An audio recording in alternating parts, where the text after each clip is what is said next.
all above board ang eleksyon. Opo. Di ba may lumabas na? Opo. Yung 5 million na duplicate votes daw.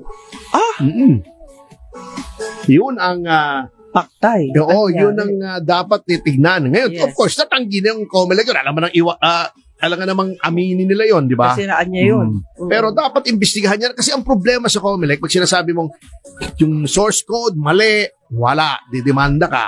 O, bago hinaharas si Atty. Respicio ngayon, nanalo na pala yung pobre sa Reyna, sa Isabela, na vice mayor, ay pa iproklama. Kalokohan yun, no?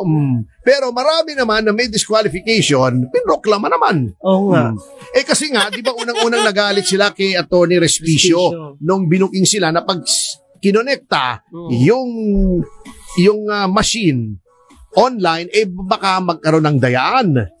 Bago, nagre-reklamo rin siya doon sa source code. Marami rin nagre-reklamo, mali yung binabasa. Can you imagine si Raul Lambino? Yes. Hindi paglabas nung kanyang yung readout o yung parang resibo, no? Opo. Kung kinokonfirma kung anong binoto mo, wala siya. Hindi niya binoto yung sarili niya. Siya nawala. Hindi kaya galit siya sa sarili niya. Hindi